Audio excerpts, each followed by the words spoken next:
Hello students, welcome back to Nupur's world. और इसी अच्छी बात से हम इस वीडियो में स्टार्ट करेंगे marketing classification of the products. अब as we all know that कि हमारे 3 क्लासिफिकेशन ऑफ द प्रोडक्ट्स होते हैं: consumer goods, industrial goods and durability and tangibility. अब इस वीडियो में हम 2 चीज़ें कवर करेंगे: durability and tangibility and consumer goods. Okay, wait so classification on the basis of durability and tangibility। अब इसमें क्या होता है कि हमारे जो प्रोडक्ट्स होते हैं वो क्लासिफाइड होते हैं on the basis of durability and tangibility. अब on the basis of durability के बेसिस पे हमारे 2 तरह के होते हैं: non durable products and durable products. Non durable and durable. अब नॉन ड्यूरेबल गुड्स क्या होते हैं? Non durable goods are tangible goods normally consumed in either one or a couple of uses. These are purchase regularly on and also consumed frequently. The marketer has to advertise heavily to increase the purchase and build brand preference. अब non durable goods में क्या होता है? जो non durable goods होते हैं वो tangible goods होते हैं जो कि नॉर्मली कंज्यूम्ड होते हैं, या तो एक में या तो कपल ऑफ यूजेस में। एंड ये जो प्रोडक्ट्स होते हैं वो परचेज्ड होते हैं रेगुलरली, मतलब ये रेगुलरली परचेज होते हैं और एक कंज्यूम्ड हो जाते हैं frequently. So non durable goods में क्या होता है कि जो नॉन ड्यूरेबल गुड्स होते हैं वो टेंजिबल गुड्स होते हैं जो कि नॉर्मली कंज्यूम्ड होते हैं इन either one or a couple of uses and these are purchase regularly. ये ऐसे गुड्स होते हैं कि जो कि हम रोज़ परचेज करते हैं। अब for example food items and toiletry. अब जैसे हम जो फूड आइटम्स हम खरीदते हैं तो हम रेगुलरली खरीदते हैं, तो वो एग्जांपल हो जाएगा नॉन ड्यूरेबल गुड्स, क्योंकि हम इसमें क्या लिखा है? These are purchase regularly and also consumed frequently. ये रेगुलरली परचेज्ड होते हैं एंड कंज्यूम्ड होते हैं फ्रीक्वेंटली। अब जो मार्केटर होता है उसको एडवर्टाइज करना पड़ता है हैवीली। क्या करने के लिए? परचेज़ को इंक्रीज़ करने के लिए, मतलब हमारी सेल जो है उसको इंक्रीज़ करने के लिए, एंड ब्रांड प्रेफरेंस को बिल्ड करने के लिए, मतलब हमारा ब्रांड जो है उसको बिल्ड करने के लिए एंड हमारी सेल्स को इंक्रीज़ करने के लिए। ठीक है। सेकंड हमारा आता है ड्यूरेबल गुड्स। अब ड्यूरेबल गुड्स जो होते हैं ये भी टेंजिबल गुड्स होते हैं। ड्यूरेबल गुड्स और टेंजिबल गुड्स जो कि नॉर्मली यूज्ड होते हैं फॉर मैनी ईयर्स। मतलब अब जैसे देखो नॉन ड्यूरेबल गुड्स में क्या होता है कि जो नॉन ड्यूरेबल गुड्स होते हैं वो या तो एक दिन चलते हैं या तो पूरे महीने चलते हैं। पर जो ड्यूरेबल गुड्स क्या होते हैं कि ये टेंजिबल गुड्स होते हैं एंड ये नॉर्मली यूज्ड होते हैं बहुत सालों के लिए। अब फॉर एग्जांपल, अब इसका एग्जांपल तो पता ही होगा, जैसे LCD TVs, mobiles, washing machines and microwaves. अब ये जो चीज़ें हैं ये हम पूरे साल चलाते हैं, तो वो एग्जाम्पल हो जाएगा ड्यूरेबल गुड्स का। तो ड्यूरेबल गुड्स का, तो durable goods are tangible goods normally भी कंज्यूम्ड, नॉर्मली भी यूज्ड फॉर मैनी ईयर्स। ये मैनी ईयर्स के लिए यूज़ होते हैं। अब इन प्रोडक्ट्स को ज़्यादा क्या चाहिए होता है? Personal selling and after sale service. अब सपोज़ हमने एक वॉशिंग मशीन ख़रीदी। अब इस वॉशिंग मशीन के लिए अगर हमारे जैसे ख़राब हो जाती है या इसको अगर हमें रिपेयर करवानी होती है तो इसके लिए हमें आफ्टर सेल सर्विस चाहिए होती है कि अगर हमारी मशीन ख़राब हो गई है तो इसके लिए हमें आफ्टर सेल सर्विस चाहिए, और इसके लिए हमें चाहिए होती है पर्सनल सेलिंग। 2 चीज़ें इसके लिए इंपॉर्टेंट होती है, personal selling and after sale service, जो कि सपोर्टेड होती है by guarantee and warranty programs. ठीक है, क्या बताया मैंने? नॉन ड्यूरेबल गुड्स जो होते हैं वो नॉर्मली कंज्यूम्ड होते हैं इन either one couple of uses, और जो ड्यूरेबल गुड्स होते हैं वो नॉर्मली भी यूज्ड होते हैं फॉर मैनी ईयर्स। एंड जो नॉन ड्यूरेबल गुड्स होते हैं वो रेगुलरली हम परचेज़ करते हैं एंड ऑल्सो कंज्यूम्ड हो जाते हैं फ्रीक्वेंटली।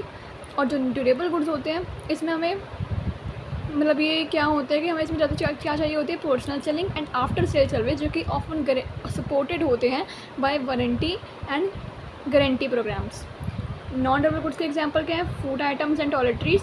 और ड्यूरेबल गुड्स के एग्जांपल क्या है? Washing machines, microwaves, HD TVs, mobile phones etcetera etcetera. Third हमारी होती है सर्विसेज। अब जो सर्विसेज हैं वो टेंजिबिलिटी पे बेस्ड होती है। हमारे ड्यूरेबिलिटी पे हमारे 2 तरह के होते हैं, non durable and durable. But जो टेंजिबिलिटी के बेसिस पे हमारे कौन सी होती है? सर्विसेज। अब on the basis of tangibility जो प्रोडक्ट्स होते हैं वो क्लासीफाइड होते हैं फिज़िकल प्रोडक्ट्स एंड सर्विसेज। अब सर्विसेज जो होती हैं वो इंटेंजिबल होती हैं, इनसेपरेबल होती हैं, एंड इनकन्सिस्टेंट होते हैं। जो नॉन ड्यूरेबल एंड जो ड्यूरेबल होते हैं वो टेंजिबल गुड्स होते हैं, एंड जो सर्विसेज होती हैं वो इंटेंजिबल होती है, ठीक है। अब जो सर्विसेज होते हैं उनको ना क्या इंक्लूड करना होता है, मतलब उनको जो हमारे जो सर्विसेज होते हैं उनको क्या चाहिए होता है, quality control, credibility of the supplier and adaptability of the changing consumption behaviour, ठीक है। अब इसके जो एग्जांपल्स हैं वो क्या है, hospitality service, airline service, insurance and banking services. ये वो चीज़ें होती हैं, ये वो इंश्योरेंस हैं जो कि इनसेपरेबल होते हैं, और ये इंटेंजिबल होते हैं एंड इनकन्सिस्टेंट होते हैं, ठीक है। अभी इस फटाफट से हम याद कर लेंगे। क्या बोला मैंने, नॉन ड्यूरेबल गुड्स जो होते हैं वो नॉर्मली कंज्यूम्ड होते हैं इन इधर वन और कपल ऑफ यूजेस, और जो ड्यूरेबल गुड्स होते हैं वो नॉर्मली यूज्ड होते हैं for many years. Non durable goods क्या होते हैं, ये परचेज होते हैं regularly and also consumed frequently. पर जो ड्यूरेबल गुड्स होते हैं उनको क्या चाहिए होता है, more portion selling and after sale service, जो कि ऑफन सपोर्टेड होते हैं by guarantee and warranty programs. जो नॉन ड्यूरेबल गुड्स होते हैं उसके एग्जाम्पल्स क्या हैं, फूड आइटम्स एंड टॉयलेटरीज। पर जो ड्यूरेबल गुड्स है उसके एग्जाम्पल क्या है, washing machine, mobile phones etcetera etcetera. Services में क्या होता है, और ये on the basis of tangibility पे हमारे दो तरह के होते हैं, फिजिकल प्रोडक्ट्स एंड सर्विसेज। जो सर्विसेज होती हैं वो इंटेंजिबल, इनकन्सिस्टेंट एंड इनसेपरेबल होती हैं। अब for example hospitality service, airline service etcetera etcetera, ठीक है। आगे बढ़ते हैं। अब हमारा आता है classification of the consumer goods. अब classification of the consumer goods में हमारे 3 या 4 तरह के होते हैं। पहला हमारा होता है कन्वीनियंस, दूसरा हमारा होता है शॉपिंग, तीसरा हमारा होता है स्पेशलिटी एंड चौथा हमारा होता है अनसॉर्ट।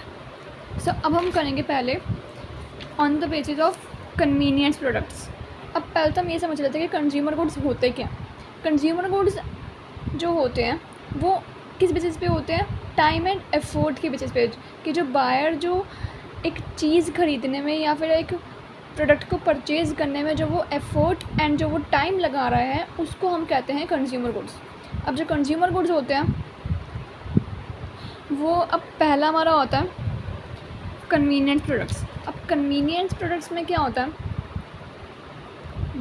they are the goods that the consumer purchases frequently with minimum time and effort to make a buying decision, example soft drinks etc etc।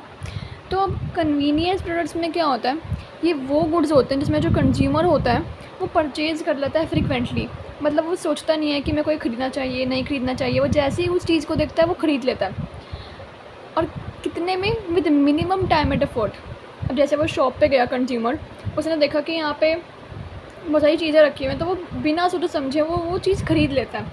वैसे हम कौन सी चीज़ ऐसे ख़रीद लेते हैं, जैसे ब्रेड हो गई, मिल्क, सॉफ्ट ड्रिंक्स, अब हमारे वो सामने दिखती है तो हम वो ख़रीद लेते हैं with minimum time and effort.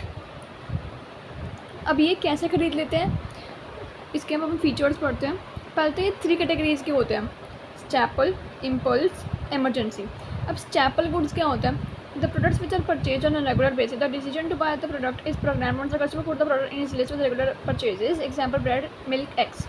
अब स्टैपल गुड्स क्या होते हैं, स्टैपल गुड्स वो प्रोडक्ट्स होते हैं जो कि परचेज होते हैं ऑन रेगुलर बेसिस, मतलब ये नॉन ड्यूरेबल गुड्स हो जाएंगे, क्योंकि वो जो नॉन ड्यूरेबल गुड्स होते हैं वो भी परचेज होते हैं on regular basis and also consumed होता है फ्रीक्वेंटली। तो जो स्टैपल गुड्स होते हैं वो प्रोडक्ट्स होते हैं जो कि परचेज होते हैं ऑन रेगुलर बेसिस, मतलब ये रोज़ ख़रीदने वाले प्रोडक्ट्स होते हैं। अब ये जो डिसीजन होता है कि हम रोज़ ख़रीदेंगे, ये जो डिसीजन होता है वो प्रोग्राम्ड होता है पहले से ही। जब हमारा जो कस्टमर है, जब वो अपने दिमाग में ये फ़िट कर लेता है कि हाँ मुझे ये प्रोडक्ट ख़रीदना है, अपनी जो, जैसे अब हम सपोज जैसे क्या करते हैं, कुछ कस्टमर जैसे होते हैं कि जो अपने एक डायरी में अपना सारा सामान लिख लेते हैं कि हाँ मुझे आज ख़रीदना है। फॉर एग्जांपल मिल्क हो गया, ब्रेड हो गई, ब्रेड, मिल्क, ये सब जो चीज़ें होती हैं वो हमारी रोज़ की आइटम्स होती हैं जो हम ख़रीद लेते हैं मोस्टली। तो ये वो गुड्स होते हैं जिसमें हम परचेज करते हैं ऑन अ रेगुलर बेसिस, और जो डिसीजन तो होता है टू बाय द प्रोडक्ट वो पहले से ही प्रोग्राम्ड होता है। जब हमारा जो कस्टमर है वो अपनी रेगुलर आइटम की जो लिस्ट होती है उसमें वो डाल देता है कि हाँ मुझे आज ये ख़रीदना ही है। अब for example bread, milk, eggs, ठीक है। दूसरा हमारा होता है इम्पल्स गुड्स। अब इम्पल्स गुड्स क्या होता है, the consumer purchases these without any planning और search efforts. The desire to buy impulse is a result of the shopping trip. This is why impulse products are located where they can easily be noticed. So, impulse goods क्या होते हैं, अभी वो goods होते हैं जिसमें जो consumer होता है वो परचेज़ कर लेता है विदाउट एनी प्लानिंग और सर्च एफर्ट। अब जैसे मैं सपोज़ मैं दुकान पे गई, मुझे ख़रीदना है मिल्क, अब मुझे सामने दिखा चिप्स के पैकेट, तो मैं वो अब प्लान करके तो नहीं आई थी कि हाँ मुझे आज चिप्स ख़रीदना है, मैं तो दूध ख़रीदने आई थी। तो मेरे को जो सामने मेरे को दिखा कि जहाँ पे चिप्स पड़े हुए हैं, तो मैं वो चिप्स ख़रीद लूँगी। अगर मेरे मन में आया कि हाँ मुझे ख़रीदना है तो मैं वो ख़रीद लूँगी, पर हमने कोई प्लान तो नहीं करा था वो चीज़ कि हाँ मैं चिप्स ख़रीदूँगी। मतलब इसका मतलब ये है कि जो इम्पल्स गुड्स होते हैं वो कंज्यूमर जो होता है वो परचेज़ कर लेता है विदाउट एनी प्लानिंग और सर्च एफर्ट। उसको ना कोई एफर्ट ही लगाना पड़ता है कि हाँ मुझे ये ख़रीदना चाहिए, या वो ढूंढने में कोशिश करता है कि हाँ ये कहाँ है, ये प्रोडक्ट ये कहाँ है। उसको कोई एफर्ट लगाने नहीं होते हैं सर्च करने में प्रोडक्ट को। उसको जो सामने दिखता है वो ख़रीद लेते हैं विदाउट एनी प्लानिंग और सर्च एफर्ट। अब जो डिज़ायर होता है, मतलब जो इच्छा होती है इम्पल्स गुड्स को ख़रीदने की, वो एक रिज़ल्ट होती है हमारी शॉपिंग ट्रिप। अब जैसे हम शॉपिंग करने जाते हैं, हमें जो सामने दिखता है हम वो ख़रीद लेते हैं, तो उसको हम शॉपिंग ही कहते हैं कि हम सामने गए और हमने वो ख़रीद लिया। तो जो डिज़ायर होती है टू बाय इम्पल्स वो रिज़ल्ट होते हैं of the shopping trip. This is Y जो इम्पल्स प्रोडक्ट्स होते हैं वो लोकेटेड होते हैं उस एरिया पे, उस रीजन पे जहाँ पे ये ईज़िली नोटिस्ड हो जाए। अब हम ईज़िली नोटिस क्या कर लेते हैं, चॉकलेट्स, चिप्स, हम चिप्स नोटिस कर लेते हैं, चॉकलेट्स हो गई, एक्सेट्रा एक्सेट्रा। अब जैसे सपोज़ हम कभी कभार कुछ और प्रोडक्ट्स भी खरीदते हैं, जैसे टॉफ़ीज़ हो गई, ये सब जो हम प्रोडक्ट्स होते हैं ये हम विदाउट एनी प्लानिंग और सर्च एफर्ट में ख़रीदते हैं। थर्ड हमारा होता है एमरजेंसी गुड्स। अब एमरजेंसी गुड्स क्या होता है, these are purchase to fulfil the urgent need. अब एमरजेंसी पता चल रहा है कि एमरजेंसी में क्या होता होगा, अब वो गुड्स जो कि हम परचेज़ करते हैं अपनी एमरजेंसी के लिए, मतलब अपनी जैसे हमें किसी चीज़ की नीड है, फॉर एग्जांपल मेडिसिन्स, ठीक है। अब हमें मेडिसिन की नीड है तो हम वो अपनी अर्जेंट नीड को फुलफ़िल करने के लिए हम वो ख़रीदते हैं गुड्स, तो उनको हम कहते हैं एमरजेंसी गुड्स, ठीक है। फॉर एग्ज़ाम्पल हमारी मेडिसिन्स हो गई, ठीक है, और हमारी वाटर बॉटल हो गई, ठीक है। तो ये जो सारी चीज़ें हैं ये हमारे एमरजेंसी गुड्स में आती हैं, ठीक है। तो जल्दी से याद कर लेते हैं इसे। कन्वीनियंस में क्या होता है, 3 तरह के होते हैं, staple, impulse, emergency. First of all convenience क्या होते हैं, ये जो प्रोडक्ट्स होते हैं परचेज होते हैं frequently with minimum time and effort, ठीक है। For example soft drink, soaps, bread etcetera etcetera. पहला हमारा आता है स्टैपल गुड्स। स्टैपल गुड्स क्या होते हैं, रेगुलर बेसिस पे परचेज होते हैं। अब जो डिसीजन होता है to buy the staple goods वो प्रोग्राम्ड होते हैं once the customer put the product in list of the regular items, for example bread and milk, eggs. Second हमारा होता है इम्पल्स गुड्स। इम्पल्स गुड्स का होता है जब हम कोई प्रोडक्ट परचेज करते हैं विदाउट एनी प्लानिंग और सर्च एफर्ट। अब जो डिज़ायर होती है to buy the impulse is a result of the shopping trip. This is why impulse product वो वहाँ लोकेटेड होते हैं जहाँ पे हम इजीली नोटिस कर पाएँ, for example chocolates, chips, toffees etcetera etcetera. Third हमारा होता है एमरजेंसी गुड्स। एमरजेंसी गुड्स क्या होते हैं कि वो प्रोडक्ट्स होते हैं जो कि परचेज करते हैं for to fulfil the urgent need. अब for example medicine, water bottles, ठीक है। अब अगला चलते हैं, अब हम करेंगे main features of consumer goods. अब मेन फीचर्स क्या हैं कन्वीनियंस गुड्स के। पहला हमारा होता है they are easily available and require minimum time and effort. अब हमने ये पढ़ा था कि ये जो प्रोडक्ट्स होते हैं वो हम परचेज़ कर लेते हैं on a regular basis with minimum time and effort. तो इसमें यही लिखा है कि जो इसके जो कन्वीनियंस गुड्स होते हैं वो इजीली अवेलेबल हो जाते हैं, और जैसे हम शॉप पे जाएंगे तो हमें इजीली अवेलेबल हो जाएंगे। वो ऐसे प्रोडक्ट्स होते हैं जैसे ब्रेड, मिल्क, सॉफ्ट ड्रिंक्स, वो इजीली अवेलेबल हो जाते हैं हमारी शॉप पे, तो इजीली अवेलेबल होते हैं and with minimum and require minimum time and effort. Second हमारा होता है there obtainable at low prices. अब जैसे मैंने कोई प्रोडक्ट खरीदना चाहा, जैसे मिल्क हो गया, सोप, ब्रेड, जितनी सारी चीज़ें होती हैं वो हमें लो प्राइस में मिल जाती हैं। थर्ड हमारा होता है there is a continuous and regular demand for such products. अब फॉर एग्जांपल हमें कोई चीज़ खरीदनी है जैसे मिल्क, तो जो मिल्क होता है वो यहाँ पर ना, जैसे ये जो प्रोडक्ट्स होते हैं उनका ना कॉन्टिन्यूस एंड रेगुलर डिमांड होती है इन प्रोडक्ट्स की। जैसे फॉर एग्जांपल मिल्क, सोप और कॉफ़ी पाउडर, इन सब की ना कॉन्टिन्यूस एंड रेगुलर डिमांड होती है कि हाँ हमें ये चाहिए। अब जो बोथ जो डिमांड एंड जो कॉम्पिटिशन होता है इन प्रोडक्ट्स का वो हाई होता है। अब हमें ये याद रखना है कि जो डिमांड एंड जो कंपटीशन होती है इन प्रोडक्ट्स की वो हाई होती है, ठीक है।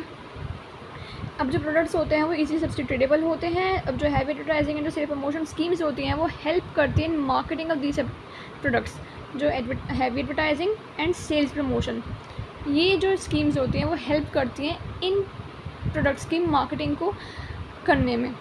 ठीक है, अगला हमारा होता है marketing strategy of the convenience goods. अब मार्केटिंग स्ट्रेटेजी क्या होता है कन्वीनियंस गुड्स की? पहला हमारा होता है प्राइस। अब हमें ये तो पता है कि जो हमने से ऊपर पढ़ा कि जो ये ऑब्टेनेबल होता है एट लो प्राइसेस, ऑब्वियसली कि जो प्राइस होगा वो लो ही होगा। तो these products are usually low priced and ये वाइडली अवेलेबल होते हैं। हमने अभी पढ़ा ना कि वो they are easily available and low price. तो इसमें यही लिखा है कि जो प्राइस होता है वो इन प्रोडक्ट्स का लो होता है एंड ये वाइडली अवेलेबल होते हैं। अब जो प्रमोशन होता है इनका वो क्या होता है? इनके यहाँ पे मास प्रमोशन होती है जो कि डन होती है बाय द प्रोड्यूसर। ठीक है, मास प्रमोशन होती है बाय द प्रोड्यूसर। थर्ड हमारा होता है प्लेस। अभी जो प्रोडक्ट्स होते हैं वाइडली डिस्ट्रीब्यूटेड होते हैं एट कन्वीनियंट लोकेशन, मतलब ऐसी लोकेशन में जहाँ पे हम इजीली रीच कर पाएँ और हमें जो प्रोडक्ट चाहिए वो हम ख़रीद पाएँ। ठीक है,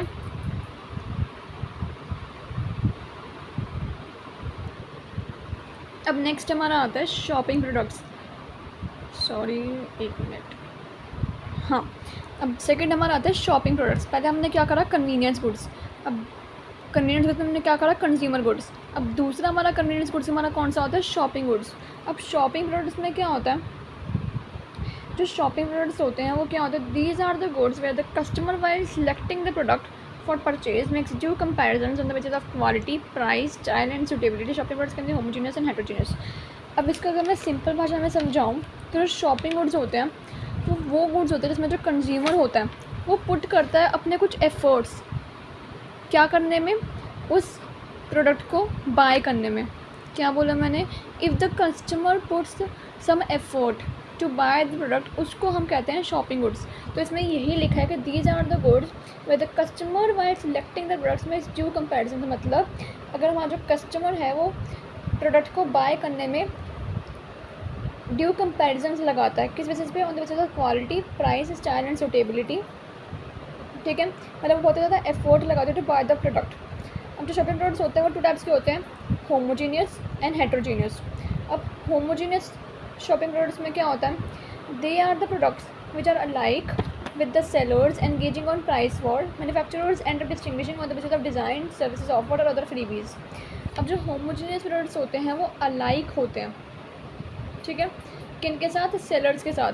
मतलब अगर उन्हें कोई प्रोडक्ट ख़रीदना है तो वो अलाइक होते हैं और वो सेलर्स के साथ अलाइक होते हैं। मतलब अगर जैसे हम कोई प्रोडक्ट ख़रीदने गए तो वो प्राइस के बेसिस पे, जैसे मैंने लिखा था ना क्वालिटी, प्राइस, स्टाइल, सुटेबिलिटी, इन बेसिस पे हमारा उसमें सेलर्स के साथ वो अलाइक होते हैं। और जो मैन्युफैक्चरर्स होते हैं वो एंड कर देते हैं डिस्टिंग्विश करना, किसको? प्रोडक्ट को, किस बेसिस पे? On the basis of design, services offered and other freebies. Second हमारा होता है हेटेरोजीनियस। अब हेटेरोजीनियस क्या होते हैं? ये जो प्रोडक्ट्स होते हैं ये कंसिडर करे जाते हैं अनलाइक। जो होमोजीनियस होते हैं वो अलाइक होते हैं एंड जो हेटेरोजीनियस होते हैं वो अनलाइक होते हैं या फिर नॉन स्टैंडर्डाइज्ड होते हैं। ये जो कंज्यूमर्स होते हैं वो ऑलवेज शॉप करते हैं फॉर बेस्ट क्वालिटी बाय। मतलब जो कंज्यूमर्स होते हैं वो हमेशा यही चाहते हैं कि हम कुछ बेस्ट प्रोडक्ट ख़रीदें। इसमें क्या होता है? हेटेरोजेनियस प्रोडक्ट में क्या होता है कि जो प्रोडक्ट्स होते हैं वो मोस्टली अनलाइक होते हैं या फिर नॉन स्टैंडर्डाइज्ड। जो कंज्यूमर्स होते हैं वो ऑलवेज शॉप करते हैं फॉर बेस्ट क्वालिटी बाय। और जो प्राइस भी कम, अब जो प्राइस है वो सेकेंडरी बन जाता है इन केस जो फोकस है वो किस पे है? स्टाइल और क्वालिटी। ठीक है, क्या बोला मैंने? होमोजेनियस में क्या होता है? ये जो प्रोडक्ट्स होते हैं वो अलाइक होते हैं with the sellers engaging in price Wars and जो हेटेरोजीनियस होते हैं वो अनलाइक होते हैं और नॉन स्टैंडर्डाइज्ड। और इसमें जो कंज्यूमर्स होते हैं वो ऑलवेज शॉप करते हैं फॉर बेस्ट क्वालिटी बाय। अब जो कंज्यूमर्स होते हैं वो ऑलवेज अपना पूरा एफर्ट लगाते हैं उस प्रोडक्ट को अच्छा ख़रीदने में। मतलब अब हमें कोई प्रोडक्ट ख़रीदना है तो हम ये कोशिश करते हैं कि हम वो जो प्रोडक्ट ख़रीदें वो अच्छा ही ख़रीदें। तो हेटेरोजीनियस में ये होता है।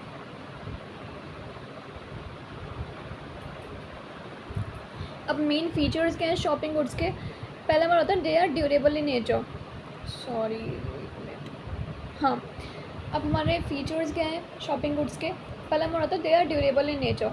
अब ये जो गुड्स होते हैं वो ड्यूरेबल होते हैं। अब हमने पढ़ा था ना ड्यूरेबल गुड्स कि दे आर परचेज्ड ठीक है। जो ड्यूरेबल गुड्स होते हैं हमने क्या पढ़ा था कि वो टेंजिबल गुड्स होते हैं एंड नॉर्मली यूज होते हैं फॉर मैनी ईयर्स। तो इसमें भी यही बोला है कि जो होते हैं ड्यूरेबल होते हैं इन नेचर। कौन? Shopping goods.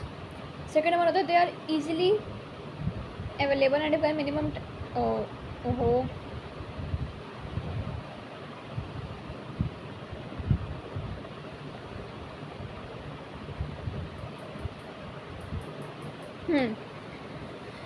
सो मैंने क्या बोला अभी, जो मेन फीचर्स हैं शॉपिंग गुड्स के उसमें क्या होता है, they are durable in nature, they have high unit price and profit margin. अब इनका ना जो प्राइस होता है वो हाई होता है, they have high unit price and profit margin. Third हमने क्या करा, the customer spends adequate time and compare करता है प्रोडक्ट को before making the final purchase of the product से plan prior important role played by the retailer in the sale of shopping goods.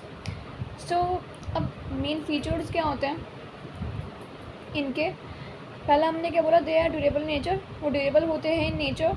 अब जैसे हमने क्या करता है, ड्यूरेबल गुड्स क्या होता है, durable goods are tangible goods normally consumable for many years. Second मतलब they are high unit price and profit margin. अब इनका ना high unit price and profit margin होता है, मतलब जो प्रोडक्ट्स होते हैं वो यूजुअली हाई प्राइस्ड होते हैं। थर्ड हमारा होता है जो कस्टमर होता है वो स्पेंड करता है अपना एडिक्वेट टाइम, मतलब जैसे बताया ना कि जो कस्टमर होता है वो अपना पूरा एफर्ट लगा देता है प्रोडक्ट को बाय करने में।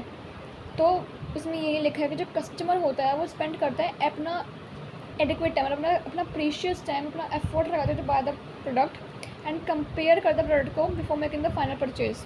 मतलब सपोज अब जैसे हम क्या करते हैं कि जैसे हम शॉप पे जाते हैं, हमें कोई चीज़ पसंद आ गई और हम वो चीज़ पहले उसका प्राइस पूछते हैं कि हाँ भैया इसका प्राइस कितना है। अब हम क्या करते हैं कि उस प्राइस को लेके हम दूसरी शॉप पे जाते हैं और उनसे भी सेम प्रोडक्ट का प्राइस पूछते हैं और हम दोनों प्राइस को कंपेयर करते हैं कि कौन सा सस्ता है कौन सा महंगा है। तो इसी में यही बोला कि जो कस्टमर होता है वो स्पेंड करता है अपना एडिक्वेट टाइम एंड कंपेयर करता है प्रोडक्ट को before making the final purchase, कि इन दोनों का प्राइस सेम है या फिर अलग अलग है, इन दोनों को कंपेयर करता है before making the final purchase. अब जो परचेज़ होते हैं प्रोडक्ट्स का वो प्लान होता है प्रायर, मतलब जो पहले से ही हमने प्लान करके रखा हुआ होता है कि हाँ हमें आज ये प्रोडक्ट ख़रीदना ही ख़रीदना है, तो ये प्लान होता है पहले से ही। जो इम्पोर्टेंट रोल होता है played by the retailer in the sale of shopping goods. अब जो हमने जो कंज्यूमर गुड्स करे थे उसमें हमने क्या बोला था कि जो heavy advertising and sale promotion जो स्कीम्स होते हैं वो हेल्प करती हैं इन गुड्स को मार्केट करने में, पर जो शॉपिंग गुड्स होते हैं उसमें क्या होता है कि जो रिटेलर होता है उसका मेन रोल होता है इन शॉपिंग गुड्स में। अब हमारा आता है marketing strategy of the shopping goods. Marketing strategy क्या होता है शॉपिंग गुड्स की, पहला हमारा होता है प्राइस। अब प्राइस करते these goods are available at moderate prices, जो गुड्स होते हैं वो अवेलेबल होते हैं एट मॉडरेट प्राइस, पर जो कंज्यूमर गुड्स होते हैं वो ऑब्टेनेबल होता है एट लो प्राइस। ठीक है। सेकंड होता है प्रमोशन। प्रमोशन में क्या होता है heavy advertising and personal selling by both producers and resellers. अब हमने कंज्यूमर गुड में क्या करा था कि जो heavy advertising and sale promotion जो एक्टिविटीज़ होती हैं वो हमें चाहिए होती है कंज्यूमर गुड्स में, पर जो शॉपिंग गुड्स होते हैं उसमें heavy advertising and personal selling require होती है by the both producers and the resellers.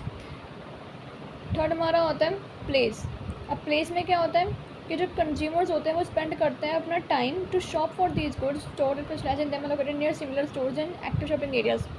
अब आपने एक चीज़ नोटिस करी कि जो प्रमोशन होता है इसमें क्या है heavy advertising and personal selling, पर जो कंज्यूमर गुड्स होते हैं उसमें क्या होता है मास प्रमोशन, जो किसके द्वारा होता है ओनली प्रोड्यूसर के द्वारा। ठीक है, बट इसमें क्या हो रहा है both producers and the resellers. ठीक है।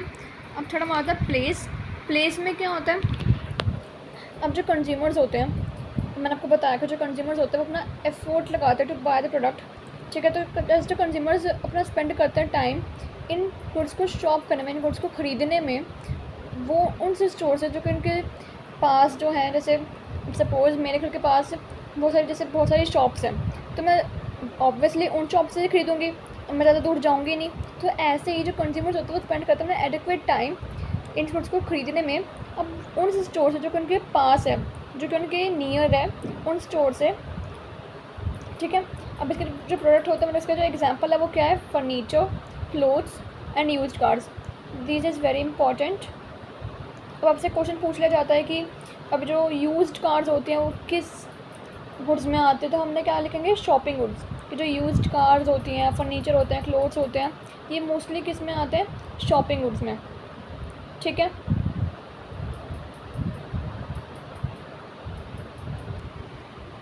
अब थर्ड हमारा होता है स्पेशलिटी प्रोडक्ट्स। अब स्पेशलिटी प्रोडक्ट्स में क्या होता है, अभी वो गुड्स होते हैं जिसके अंदर क्या होती है, यूनिक करेक्टरिस्टिक्स या फिर ब्रांड आइडेंटिफिकेशन होते हैं।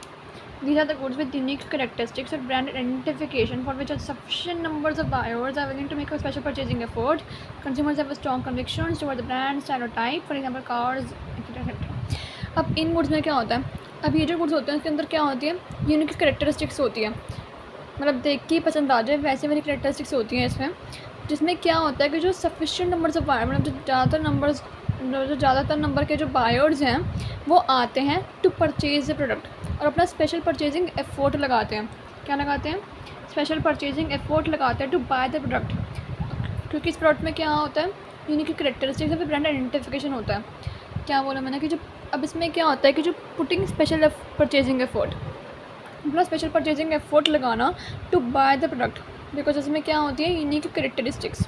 अब फॉर एग्जांपल डायमंड ज्वेलरी, अब जो ज्वेलरीज होती हैं वो हम उसमें अपना स्पेशल परचेजिंग एफर्ट लगाते हैं चूज़ करने में कि कौन सी ज्वेलरी अच्छी है कौन सी नहीं अच्छी है, तो उसमें हम अपना स्पेशल परचेजिंग एफर्ट लगाते हैं। अब ऐसे ही जो कार्स होती हैं, ठीक है, अपनी वो जो हाई एंड वॉचेस होती हैं, इन सब में हम अपना क्या लगाते हैं, अपना बेस्ट एफर्ट लगाते हैं टू परचेज़ द प्रोडक्ट, ठीक है। अब इसके आते हैं मेन फीचर्स। अब मेन फीचर्स क्या होते हैं इसके, अब इनकी जो डिमांड होती है इन प्रोडक्ट्स की, इनकी जो डिमांड होती है वो रिलेटिवली इनफ्रीक्वेंट होती है। मतलब अब सपोज़ हम खरीदने गए डायमंड ज्वेलरी, तो जो ज्वेलरीज होती है वो हमें पता है कि बहुत ही दूर दूर जगहों पे होती हैं और ज़्यादातर अच्छे से मिलती भी नहीं है। तो ऐसे ही इन्होंने क्या बोला कि जो डिमांड होती है इन प्रोडक्ट्स की वो रिलेटिवली इनफ्रीक्वेंट होती है। मतलब हमें ऐसा नहीं है कि हम रोज़ ही डायमंड ज्वेलरी खरीदें, हमारी जो डिमांड होती है इन प्रोडक्ट्स की वो हमारी चॉइस पे डिपेंड करते हैं कि हमें कब ख़रीदना चाहिए। अब जैसे शादी भी हमें जैसे फंक्शंस होते हैं तो उसमें हमारी डिमांड होती है कि हम ज्वेलरीज खरीदें, तो ऐसे ही ये डिमांड पे बेस्ड होता है। कौन, स्पेशलिटी प्रोडक्ट्स। सेकेंड वन आता है प्रोडक्ट्स आर हाईली प्राइस्ड। अब ऑब्वियसली ये जो ज्वेलरीज होती हैं, कार्स होती हैं, हाई एंड वॉचेज़ होती हैं, वो प्राइस्ड होती होंगी हाई, इनका जो प्राइस होता है वो हाई होता है। अब मैंने आपको क्या बताया था कि जो कंज्यूमर गुड्स होते हैं वो ऑब्टेनेबल होते हैं एट लो प्राइसेस, जो शॉपिंग गुड्स होते हैं वो होते हैं ऑब्टेनेबल एट मॉडरेट प्राइसेस, और जो ये स्पेशलिटी गुड्स हैं वो होते हैं हाई प्राइसेस। अब ऐसे करके मैं आपको तीनों के कंपैरिजन बताती जाऊंगी, तो ऐसा आपको याद होता जाएगा कि तीनों में कंपैरिजन है क्या, ठीक है। थर्ड हमारा होता है the sale of such products is limited to few places. अब जो सेल होती है इन प्रोडक्ट्स की वो लिमिटेड होती है टू फ्यू प्लेसेस, मतलब कि अब सपोज़ हम कुछ खरीदने जा रहे हैं, कुछ स्पेशल, जैसे अब हम ज्वेलरीज़ का एग्जांपल ले लेते हैं। अब हम ज्वेलरीज़ खरीदने जा रहे हैं तो इनकी जो सेल होती है इनकी लिमिटेड होती है फ्यू प्लेसेस, ठीक है। अब जो एग्रेसिव प्रमोशन होता है वो रिक्वायर्ड होता है फॉर सच प्रोडक्ट्स, एंड जो आफ्टर सेल सर्विस होते हैं वो रिक्वायर्ड होता है फॉर दीज प्रोडक्ट्स। अब जो आफ्टर सेल सर्विस होती है, अब ऑब्वियसली जो आफ्टर सेल सर्विस होती है वो रिक्वायर्ड होगी, क्योंकि जो हम खरीदने जा रहे हैं अपना स्पेशल परचेजिंग एफर्ट लगा के, अगर वो ख़राब हो जाता है, सपोज हमारी जो ज्वेलरी है अब अगर वो बाय चांस टूट जाती है, तो अब हम इसके लिए हमें आफ्टर सेल सर्विस चाहिए होगी कि हम इसका आप रिपेयर कर दीजिए, या फिर हम नहीं ख़रीद लेते हैं उसी प्राइस में। तो ऐसे ही आफ्टर सेल सर्विस हमारी रिक्वायर्ड होती है इन प्रोडक्ट्स में। अगला हमारा आता है marketing strategy of the speciality products. अब मार्केटिंग स्ट्रेटेजी क्या होती है इनकी प्रोडक्ट्स की, अब जो प्राइस होता है वो ऑब्वियसली प्राइस हाई होता है इनका, हमने आगे ऊपर पर जैसा हमने पढ़ा कि जो प्रोडक्ट्स होते हैं वो हाई प्राइस होते हैं, तो क्या लिखा है यूजुअली मार्केट हाई प्राइसेस, इनके जो प्राइस होता है वो हाई होता है एज जो डिमांड होती है। अब इनकी जो प्राइस होता है वो हाई क्यों होता है, ये रीज़न हमारा कभी कभार आ जाता है कि जो इनकी डिमांड होती है वो उन गुड्स की वो लो होती है डिमांड, एंड जो सप्लाई होता है वो भी लो होता है। मतलब जो हमारी जो डिमांड होती है वो भी लो होती है एंड जो सप्लाई होती है वो भी लो होती है, ठीक है, तभी ये हाई प्राइस्ड होते हैं। सेकंड हमारा आता है प्रमोशन। प्रमोशन में क्या होता है, इसमें टारगेटेड प्रमोशन होती है, किसके द्वारा, प्रोड्यूसर एंड रीसेलर के द्वारा। मतलब हाई लेवल ऑफ एडवर्टाइजिंग होती है, कि जैसे हमने बहुत सी जगह पर देखा है कि जो एड्स लगी हुई होती हैं ज्वेलरीज़ की, कि जैसे जो सेलिब्रिटीज़ होती हैं वो खुद ज्वेलरी पहन की और वो ऐड करती हैं, तो इनकी ना हाई लेवल एडवर्टाइजिंग होती है, ठीक है। थर्ड हमारा होता है प्लेस। अब प्लेस में क्या होता है, यहाँ पे ना एक्सक्लूसिव सेलिंग होती है इन वन और फ्यू सेलेक्टेड आउटलेट्स पर market exclusively sold and exclusively distributed. इसमें क्या होता है कि प्लेस में क्या होता है कि यहाँ पे ना एक्सक्लूसिव सेलिंग होती है, मतलब ये जो प्रोडक्ट्स होते हैं वो हर जगह पे नहीं मिलते हैं, हमें कोई स्पेसिफिक ऐसी जगह पे जाना पड़ता है जहाँ पे ये प्रोडक्ट्स मिलते हैं। अब सपोज़ ज्वेलरीज़ हैं, अगर हमें अच्छी ज्वेलरी ख़रीदनी है तो हमें कहीं दूर जाना पड़ेगा, जो मतलब जिसका नाम हो, जैसे ब्रांड का जैसे नाम हो, जैसे तनिष्क हो गया, ठीक है, तो जिस ब्रांड का नाम हो उस ब्रांड पे हमें जाना चाहिए ताकि हम अच्छी क्वालिटी की ज्वेलरीज़ ख़रीद पाएँ। तो ऐसी ही जो एक्सक्लूसिव सेलिंग होती है फ्यू सेलेक्टेड आउटलेट्स पे, मतलब एक्सक्लूसिवली सोल्ड होते हैं एंड एक्सक्लूसिवली डिस्ट्रीब्यूटेड होते हैं। अब प्रोडक्ट में हमने क्या बोला, jewelleries, fine crystals etcetera etcetera, ठीक है। अब नेक्स्ट हमारा होता है अनसॉर्ट प्रोडक्ट्स। अब अनसॉर्ट गुड्स क्या होते हैं, these are the products that are available in the market but the potential buyers do not know about their existence or they do not want to purchase them.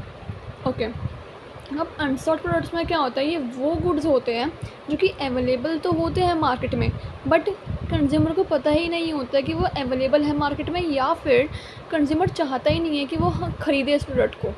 अब suppose अब कुछ ज़्यादातर जैसे items होते हैं जो हमें पता ही नहीं है कि वो अवेलेबल है मार्केट में, पर अब वो अवेलेबल होती है मार्केट में, या तो मैं उसे ख़रीदना नहीं चाहती हूँ उस प्रोडक्ट को, या तो मुझे पता ही नहीं है कि वो अवेलेबल है मार्केट में, तो उसको हम कहते हैं अनसॉर्ट गुड्स। ठीक है, अब ये दो टाइप्स के होते हैं, रेगुलरली एंड न्यू। अब रेगुलरली अनसॉर्ट गुड्स में क्या होता है, ये जो प्रोडक्ट्स होते हैं वो एग्जिस्ट होते हैं मार्केट में, ये क्या होते हैं, एग्जिस्ट होते हैं मार्केट में, बट जो कंज्यूमर होता है उसको पता ही नहीं होता कि वो एग्जिस्ट करते हैं मार्केट में। अभी तो पता नहीं है कि वो एग्जिस्ट करते हैं मार्केट में, but as of now but वो इसको परचेज़ करेगा ही करेगा। अब फॉर एग्ज़ाम्पल जैसे लाइफ इंश्योरेंस होती है, वो हमें पता है कि वो एग्जिस्ट करता है, बट जो कंज्यूमर है वो उसे अभी परचेज़ नहीं करना चाहता है, बट माइट इवेंचुअली परचेज़ करेगा फ्यूचर में, तो वो फ्यूचर में परचेज़ करेगा ही करेगा। तो उस जैसे एग्जांपल लाइफ इंश्योरेंस हो गया, डॉक्टर सर्विसेज हो गई, तो इसमें क्या होता है रेगुलरली अनसॉर्ट गुड्स में कि ये वो प्रोडक्ट्स होते हैं जो कि अवेलेबल होते हैं मार्केट में एंड बट जो कंज्यूमर्स होते हैं वो उसको अभी परचेज़ नहीं करना चाहते, बट वो परचेज़ करेंगे in future. For example life insurance goods.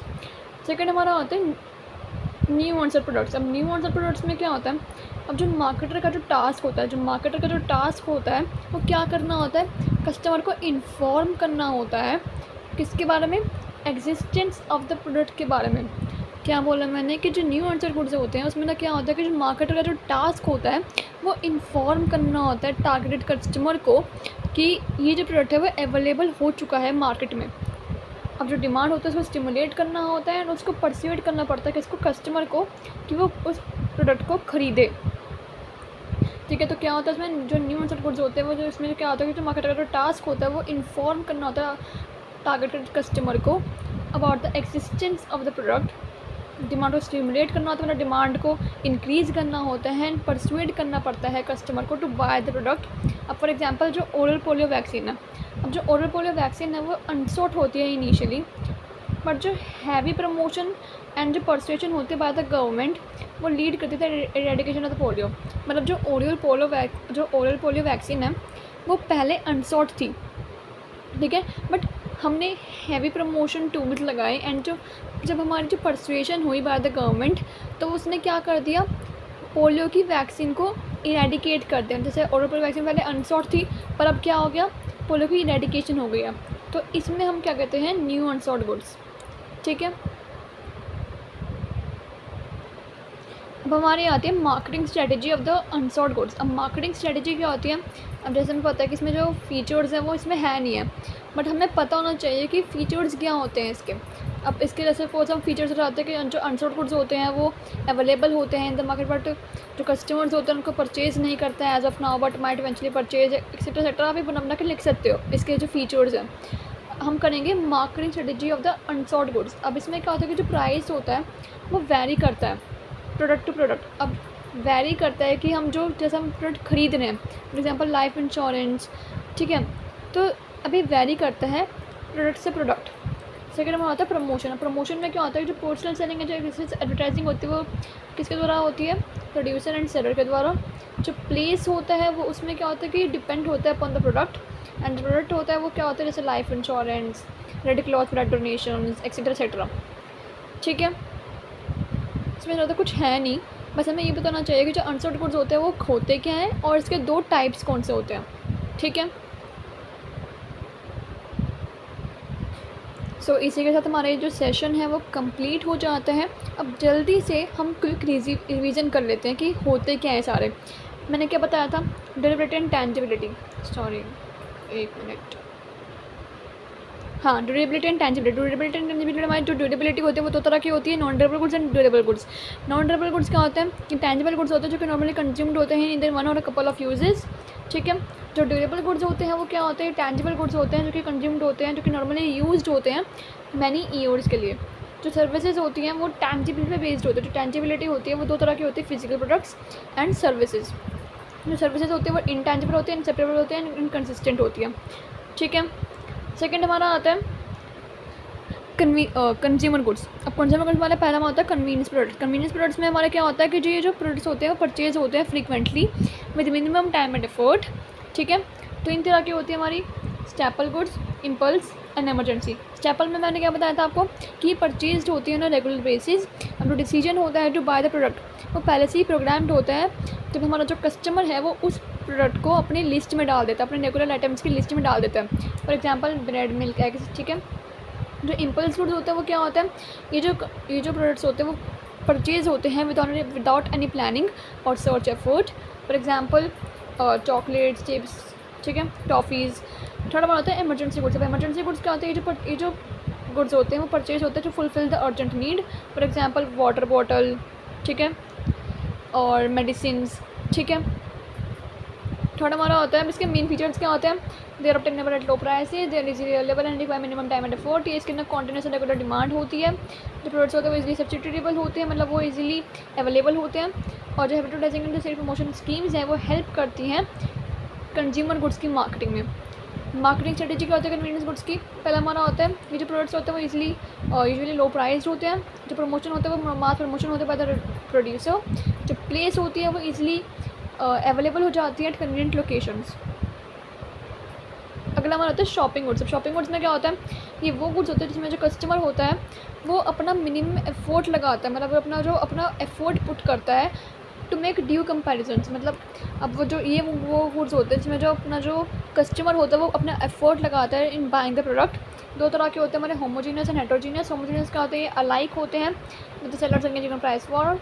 ठीक है, जो हेटेरोजीनियस होता है वो क्या होते हैं, प्रोडक्ट्स जो होते हैं वो अनलाइक होते हैं और नॉट स्टैंडर्डाइज, जिसमें जो कंज्यूमर्स होते हैं वो ऑलवेज अपना बेस्ट देते हैं टू बाय द प्रोडक्ट। ठीक है, इसके मेन फीचर्स क्या होते हैं, they are durable in nature, they have high net price and profit margin, the customer spends adequate time to and compares the product before making the final purchase of the product is planned prior, imported or by the retailer in the sale of shopping goods। ये जो होते हैं ये high net price होते हैं, ये जो customer होता है वो अपना एफर्ट लगाता है टू बाय द प्रोडक्ट। जो परचेज़ होती है इन प्रोडक्ट्स की वो पहले से ही प्लान्ड होती है। और जो इम्पोर्टेड और प्लेड होता है बाय द रिटेलर, ये आता है क्वेश्चन, तो आप अच्छे से याद कर लेना कि जो रिटेल होता है वो जो रिटेलर होता है वो अपना इसका ना इम्पोर्टेंट रोल होता है in the sale of shopping goods. अब इसकी मार्केटिंग स्ट्रेटेजी क्या होती है शॉपिंग गुड्स की, पहले हमारा होता है price, promotion, place, product. Price में क्या होता है, ये जो गुड्स होते हैं वो मॉडरेट प्राइसेस पे अवेलेबल होते हैं। जो प्रमोशन होता है वो उसमें क्या होता है, एडवर्टाइजिंग एंड प्रमोशनल सेलिंग होती है by the producer and reseller. Place में क्या होता है, एज जो कंज्यूमर्स होते हैं वो अपना बेस्ट देते हैं टू बाय द प्रोडक्ट। कहाँ पे, उन स्टोर्स पे जहाँ पे जो उनके लोकेटेड होते हैं, मतलब जो उनके जो नियर होते हैं अपने उनके घर से, वहीं पे अपना स्पेंड करते हैं अपना एडिक्वेट टाइम। ठीक है, और प्रोडक्ट्स मतलब एग्जांपल क्या हो गया, क्लोथ्स और यूज्ड कार्स। अब क्वेश्चन आ जाता है कि सेकंड हैंड कार्स, मतलब यूज्ड कार्स मतलब सेकंड हैंड कार्स जो होती हैं वो किस उसमें आते हैं, वो हमारा आ जाएगा सेल ऑफ शॉपिंग गुड्स। ठीक है, अगला मतलब स्पेशलिटी गुड्स। अब स्पेशलिटी गुड्स कहते हैं ये भी वो गुड्स होते हैं जिसमें जो यूनिक करेक्टरिस्टिक्स होती है, ब्रांड आइडेंटिफिकेशन होता है, जिसमें जो स्पेशल नंबर्स ऑफ बायर्स होते हैं वो बाय करते हैं, अपना स्पेशल परचेजिंग एफर्ट लगाते हैं उस प्रोडक्ट को ख़रीदने में। मतलब क्या होता है इसका कि जो गुड्स हम ख़रीदते हैं, for example jewelleries, high and watches, इसमें क्या होता है कि इसमें ना यूनिक करेक्टरिस्टिक्स होती है, फिर ब्रांड आइडेंटिफिकेशन होता है, जिसमें जो सफिशिएंट नंबर्स ऑफ बायर मतलब जिसमें ज़्यादातर नंबर्स ऑफ बायर्स हैं वो आते हैं और इस प्रोडक्ट को ख़रीदते हैं। For example diamond jewellery, high and watches, cars, ठीक है। अब क्वेश्चन आ जाता है कि सेकेंड हैंड कार्स किस में यूज़ होती हैं, तो वो हमारे होती है शॉपिंग गुड्स में। बट जो नॉर्मल कार्स होती हैं वो किस में आती है, स्पेशलिटी गुड्स में। तो इसमें कंफ्यूज नहीं होना है, ठीक है। जो यूज्ड कार्स होती हैं वो होती है शॉपिंग गुड्स, एंड जो नॉर्मल कार्स होती हैं वो होती है स्पेशलिटी गुड्स, ठीक है। अगला हमारा होता है main features of speciality goods. अब हमें पता है कि जो प्रोडक्ट्स होते हैं वो हाई प्राइस्ड होते हैं, कि जो सेल ऑफ इन प्रोडक्ट्स की वो लिमिटेड होती है टू फ्यू प्लेसेस, एंड जो डिस्ट्रीब्यूशन होती है वो लिमिटेड होती है to few places, and aggressive promotion होते हैं required for this products, and after sale service required for these products. अगला बात है marketing strategy speciality goods. Marketing strategy का स्पेशलिटी गुड्स की जो प्राइस होता है वो प्राइस होता है हाई, ठीक है। एज जो क्यों ये क्वेश्चन हो जाता है कि जो डिमांड होती है इन गुड्स की वो लो होती है, एंड जो सप्लाई होता है वो भी ऑल्सो लो होता है। प्रमोशन जो होती है वो टारगेटेड प्रमोशन होती है by both producer and the reseller. High level advertising होती है। प्लेस जो होता है वो एक्सक्लूसिव सेलिंग होती है, मतलब वो ऐसी जगह पे होती है जहाँ पे हमें आसानी से मिल नहीं पाती है। वो जो जैसे ज्वेलरीज हो गई, हाई एंड वॉचेज़ हो गई, तो हमें कभी कभी बार हमें दूर जाना पड़ता है उस प्रोडक्ट को ख़रीदने के लिए। तो यही इसमें बोला कि एक्सक्लूसिव सेलिंग होती है वुमेन और फैसिलिटेड आउटलेट पर मार्केट। फॉर एग्जांपल ज्वेलरी, ठीक है, कार्ड्स, तो इसके एग्जांपल्स हैं, ठीक है। अगला मतलब है अनसॉल्ड गुड्स। अब अनसॉल्ड गुड्स हमने पढ़ा कि जैसे अनसॉल्ड गुड्स क्या होते हैं, ये वो प्रोडक्ट्स होते हैं जो कि अवेलेबल होते हैं इन द मार्केट, बट जो कंज्यूमर होता है वो उनको भी परचेज़ नहीं करना चाहता, या फिर हमें उनको पता ही नहीं होता कि जो ये जो प्रोडक्ट्स है वो अवेलेबल है इन द मार्केट। ये दो तरह के होते हैं, regularly unsold goods and new unsold goods. Regularly unsold goods क्या होते हैं, ये वो प्रोडक्ट्स होते हैं जो कि एग्जिस्ट होते हैं इन द मार्केट, बट जो कंज्यूमर्स होते हैं वो उनको अभी परचेज़ नहीं करना चाहते हैं। ये नाउ जो नाउ है ये इंपॉर्टेंट वर्ड है कि वो अभी परचेज़ नहीं करना चाहता है, बट वो उसे बाद में परचेज़ करेगा ही करेगा। For example life insurance products. Second हमारा new unsold goods. New unsold goods क्या होते हैं, जो मार्केट का जो टास्क होता है वो क्या होता है, is to inform the target consumers. जो मार्केट का जो टास्क होता है वो टारगेट कंज्यूमर को इन्फॉर्म करना होता है किसके बारे में, about the existence of the new product, ठीक है। For example oral polio vaccine, ठीक है। तो इसी के साथ हमारा जो ये सेशन है वो कंप्लीट हो जाता है। अब हमने क्या क्या कंप्लीट करा है, हमारे 3 तरह के हमने गुड्स बताए थे, consumer, industrial and on the basis of durability and tangibility. हमने कंज्यूमर कंप्लीट कर लिया, टेंजिबिलिटी पर डिस्कस कर लिया, और हमारा बचा है इंडस्ट्रियल गुड्स। इस सेशन में हमने कंप्लीट करा consumer goods and on the basis of durability and tangibility. अगले पार्ट में हम क्या कवर करेंगे, इंडस्ट्रियल गुड्स। ये बहुत ही ज़्यादा छोटा टॉपिक है तो इसमें ज़्यादा टाइम नहीं लगेगा। तो हमने अच्छे से कंज्यूमर गुड्स और मतलब टेंजिबिलिटी एंड इंटेंजिबिलिटी कर दी है। मैं अगले सेशन में आपके लिए कुछ क्वेश्चंस लेके आऊँगी जो कि किस पे बेस्ड है, कंज्यूमर गुड्स पे and on the basis of durability and tangibility पे, और साथ के साथ हम करेंगे इंडस्ट्रियल गुड्स, ठीक है। तो इसी के साथ हमारा जो सेशन है वो कंप्लीट होता है। Please like share my video and अच्छे से पढ़ाई करना, और अगर कुछ ना समझ में आए तो प्लीज़ कमेंट सेक्शन में लिख देना। Thank you.